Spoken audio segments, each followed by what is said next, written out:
Padre, del Hijo y del Espíritu Santo. Amén. Queridos hermanos, continuamos nuestra explicación, meditación sobre la Virgen de Fátima.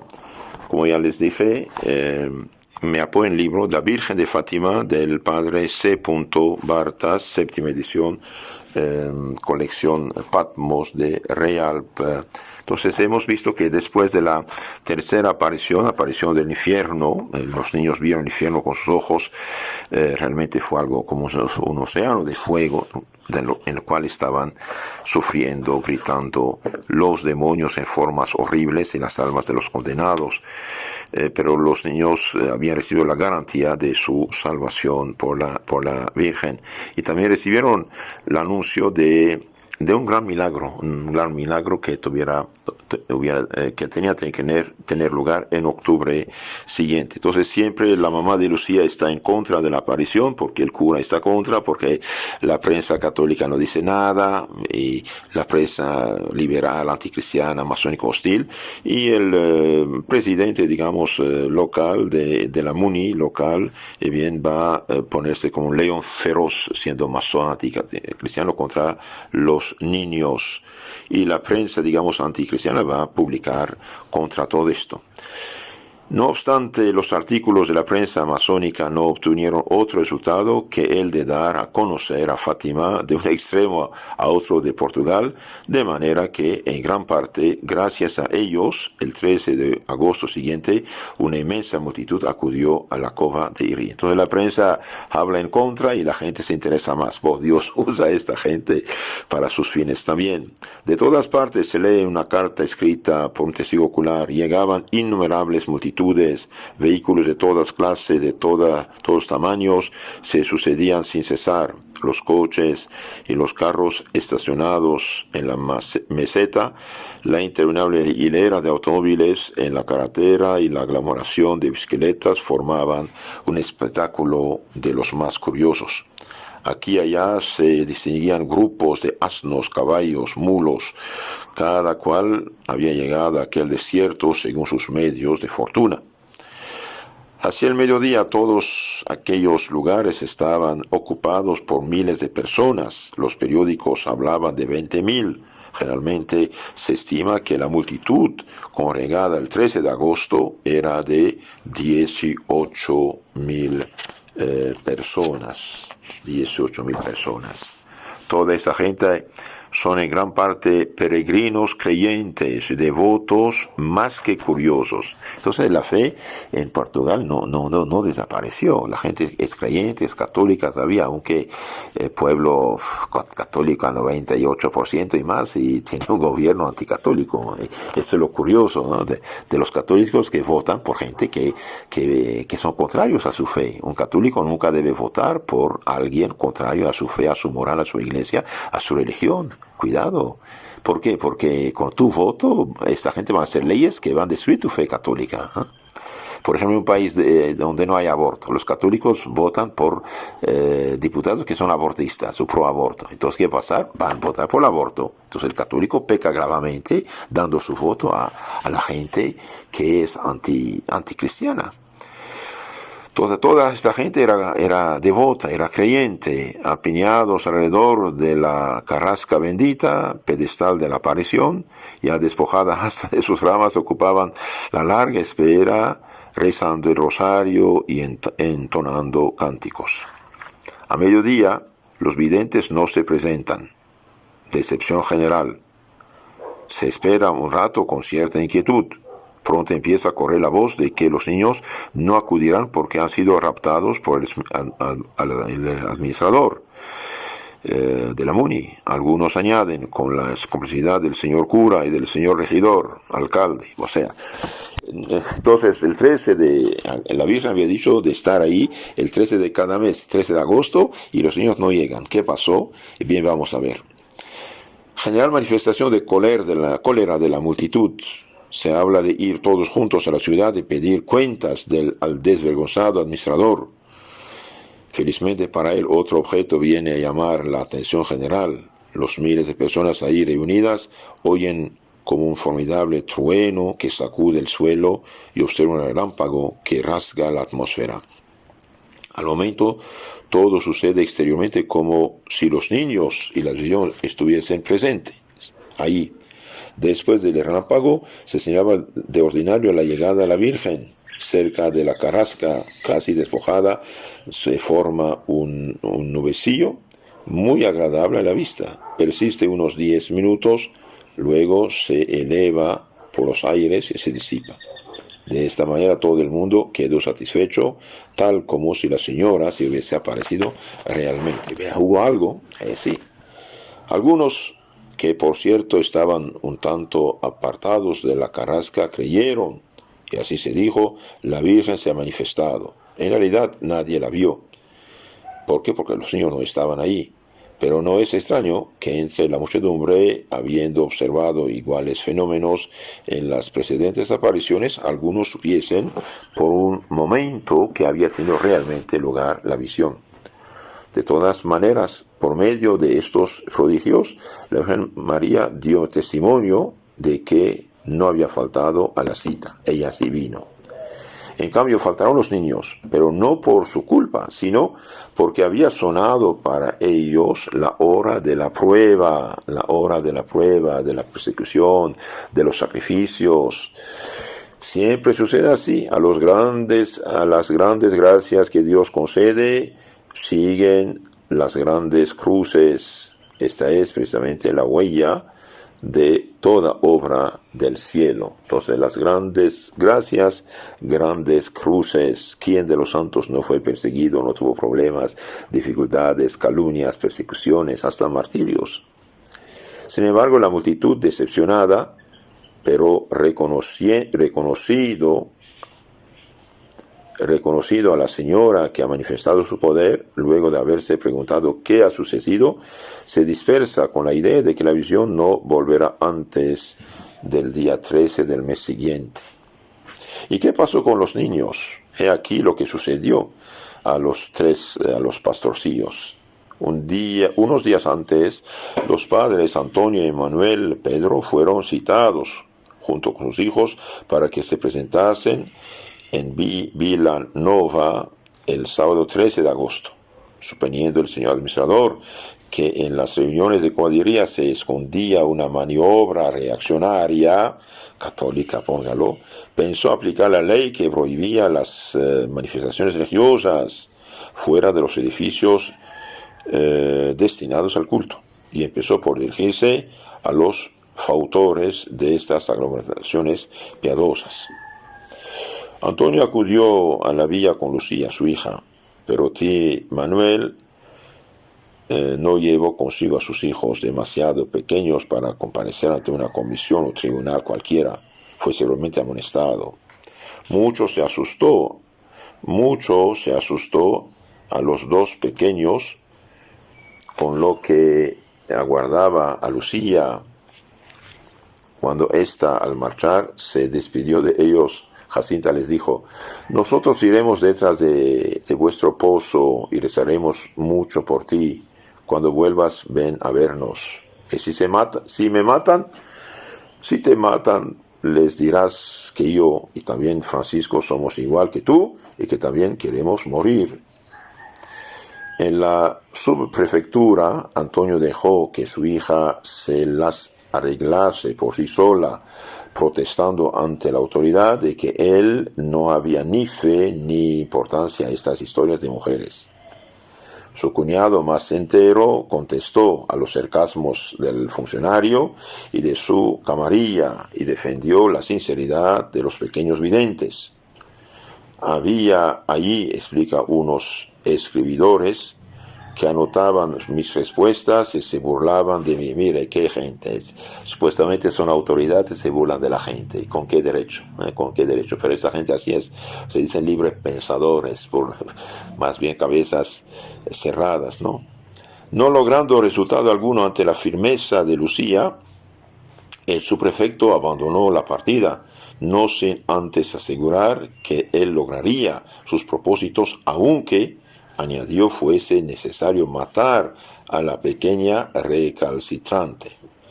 Mire, un hombre de 30 años con autoridad da miedo a una niña de 10 años, dándola, ¿cómo se llama?, miedo de muerte. Realmente esta gente no tiene conciencia. Se dicen liberales, se dicen de derecho, pero cuando les arregla esto, ¿no? De regreso, Lucía encontró a sus primos rezando junto al pozo, llorando, pues una de sus hermanas les había dicho que la niña había sido condenada a muerte y ejecutada. Tal fue rápidamente resumido el drama comedia del 11 de agosto. Después de un entracto de 24 horas, vuelve a levantarse el telón. Se trata de impedir a toda costa la manifestación del 13. Es preciso encontrar el sistema de alejar a los niños del lugar de las pretendidas apariciones sin exponerse a la cólera de la multitud, pues todo hacía suponer una enorme afluencia. No son valientes estos masoncitos, ¿eh? En efecto, el lunes por la mañana el señor Oliveira Santos llega hacia los 10 al Justrel en su calesa, en la que además conduce al señor cura deán de Portomós. Se presenta en casa de los Marto, en la cual encuentra a Olimpia con una de sus hijas. Esta corre al campo a buscar a su padre, como también a Lucía y a los dos pequeños. El señor Santos propone acompañar a los niños hasta la cova. Yo también quiero ver el milagro, ver y creer, como Santo Tomás. Habiendo sido rechazado su ofrecimiento, dice a los pequeños: presentaos en casa del señor cura, pues ante él quiero haceros algunas preguntas sobre esto que vosotros veis. Lucía y sus primos se presentaron allí acompañados por los dos padres. Ante el cura, que está acompañado por el deán de Portodemos y por el arcipreste de Torres Novas, en presencia del subprefecto, Lucía protesta de su sinceridad. Entonces aquí tenemos tres curas y el prefecto, la autoridad civil. Yo no miento, dice Lucía. Digo solamente lo que esa señora me ha dicho. Si va mucha gente allí, no es que nosotros les hayamos invitado. ¿Es cierto que esa señora te ha confiado un secreto? Sí, dice Lucía, pero no lo puede manifestar. Si vuestra reverencia desea saberlo, iré enseguida a pedir permiso a la señora, y si ella me lo concede, os lo diré. Muy sencilla y muy entera la pequeña Lucía, con la excusa de que el tiempo es muy justo. El jolatero, con el permiso de los padres, hace subir los niños a su calesa. ¿No es este el mejor sistema para pasar por entre la muchedumbre y llegar a tiempo a la silla de la señora? El carruaje parte en buena dirección, pero tan pronto como llega al camino vecinal, toma la derecha en dirección de Villa Nova. El raptor tranquiliza con mentiras a los niños. Entonces van a llevar a los niños a otro lugar.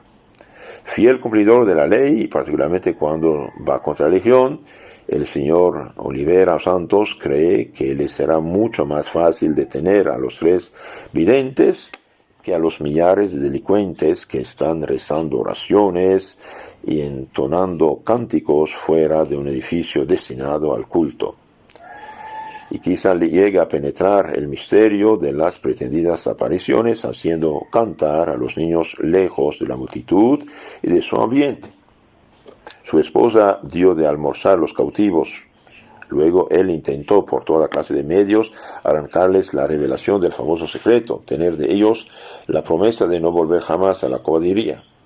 Ante la persistencia negativa de los niños, les considera detenidos y los encierra en la habitación de la casa. La señora del subprefecto los atiende maternalmente. Pero el día siguiente, una señora de edad que nadie ha podido identificar se presentó en el cuarto de los niños con la intención de arrancarles el secreto. Luego se les conduce a las oficinas del consejo, donde se les presiona de todos modos. Llevados otra vez al domicilio del señor Santos, se les somete a nuevas preguntas con acechanzas, promesas de premios, amenazas, como siempre hicieron los perseguidores. Promesas, amenazas, todo fue inútil. Unos guardias vienen a prenderlos y los llevan a la cárcel. Estaréis aquí hasta que hayáis revelado el secreto. Y si tardáis mucho tiempo, se os freirá en aceite. Mire cómo no tiene conciencia. Freír con aceite como gallinas, como pollos a estos pobres niños, ¿no? Al cabo de unas horas de permanecer en el calabozo, está en la cárcel, en el cual edifican a todos los de ahí, a todos los detenidos de ahí, y los convencen para que recen con ellos el rosario cotidiano pedido por la señora. Son de nuevo conducidos a las oficinas del consejo. Maravilloso, los niños en la cárcel con presos, ¿y qué hacen? Se hacen pequeños apóstoles predicando la oración, recen con su rosario. Fue probablemente entonces cuando, a ruegos del subprefecto, el doctor don Antonio Rodríguez de Oliveira, médico de Lería, examinó clínicamente a los 3 videntes, pues el señor Oliveira Santos esperaba poder declararlos víctimas de alucinaciones, histéricos o enfermos de cualquier otra enfermedad psiquiátrica. El periódico O Mundo y otros importantes órganos tomaron pie de esta revisión médica para presentar a los niños como juguetes de algún hábil Cagliostro o como pobres alucinados. A pesar de ello, como hace notar el historiador portugués señor Costa Brocado, hasta hoy nadie ha visto publicado ni una sola palabra de las conclusiones sacadas de su examen por el doctor Rodríguez de Oliveira. ¿Por qué? Y porque son niños sanos, niños sinceros, niños buenos, niños piadosos, niños que tienen la cabeza sobre sus hombros, están ahí.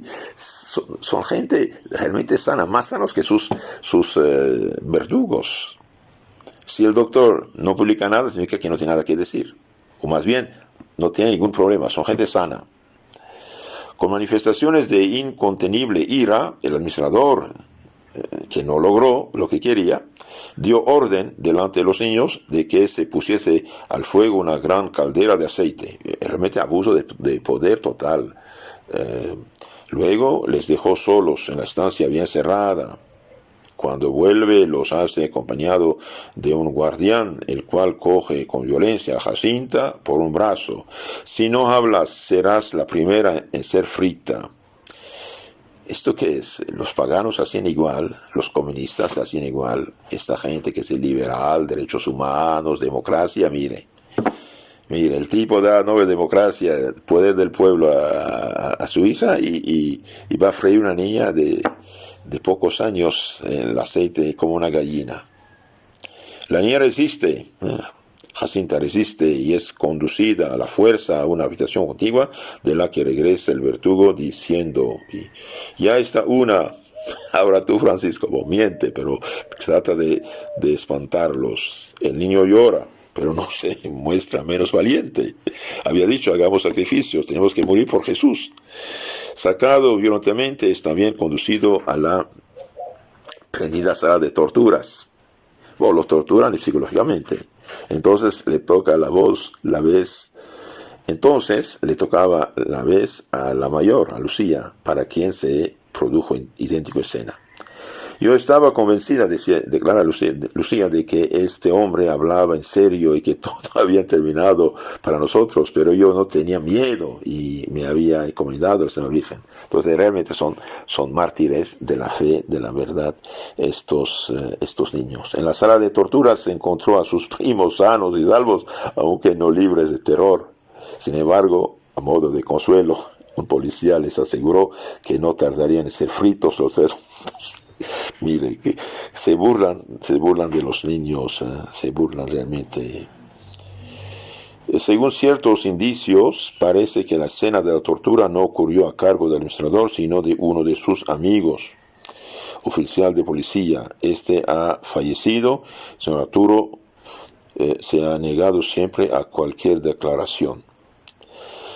En la sala de tortura se encontró a sus primos, dijimos, la niña Lucía. Llevados de nuevo al domicilio del subprefecto, pasaron ahí la noche bajo el cuidado de la señora Santos. El día siguiente, que era 15 de agosto, sufrieron un nuevo interrogatorio que resultó tan ineficaz como los anteriores. No tiene derecho de secuestrar niños menores y hacer esto con ellos. Pero estos masones que injustamente toman el control de una nación católica piensan que son dueños del pueblo. Y la Virgen va a derrumbarlos. Entonces el señor, dijimos, administrador, decidió llevar a los niños a la casa electoral de Fátima. Cuando llegaron no había nadie en la casa, pues era la hora de la misa mayor. Terminada esta, tuvo lugar un pequeño drama entre el pueblo, el subprefecto, el tío Manuel y el señor cura. El buen sentido y la autoridad de tío Manuel, por lo menos tal como él lo refiere, devolvieron la calma a los ánimos. Pero los feligreses de Fátima siempre recelaron de que el padre Ferreira estaba en convivencia con el subprefecto y que le había entregado los niños. La cólera popular era tan grande contra él que el señor cura juzgó necesario enviar a varios periódicos una carta abierta para salvar su responsabilidad.